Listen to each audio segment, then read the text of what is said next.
Encore quelques ajustements et la nouvelle exposition du musée de la chemiserie et de l'élégance masculine sera fin prête.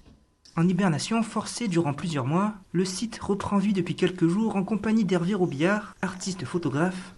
Son projet, baptisé Florilège d'élégance, propose une vision insolite des collections muséales. Cette exposition démarre la saison culturelle.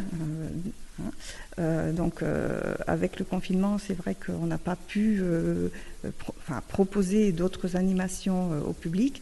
Et donc là, c'est vraiment le premier événement, on va dire, phare du musée. Hervé Robillard, qui est un artiste photographe, est venu en création, en résidence artistique au printemps, pendant deux fois 15 jours.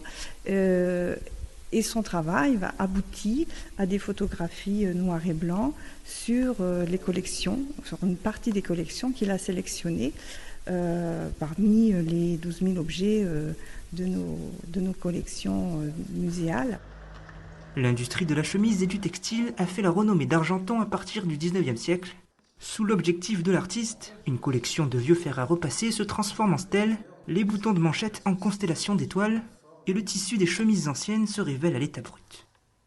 Par le biais de ma démarche, on peut réveiller une collection, lui donner une seconde vie, et faire en sorte qu'on ne soit plus dans ce positionnement muséal où on vient observer des objets qui ne bougent pas.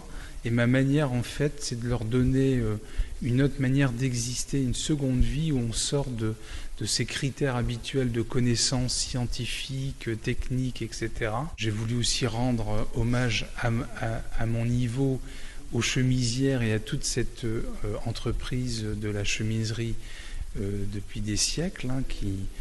Et donc, à un moment donné, le but, c'est ça. C'est que pourquoi ici? Parce que je sais qu'il y avait des collections incroyables et que je me suis dit, pourquoi pas tenter une aventure, je suis en termes d'aventure, pourquoi pas tenter une aventure nouvelle dans ce musée pour justement faire un peu exploser d'autres choses qu'on n'aurait pas imaginées.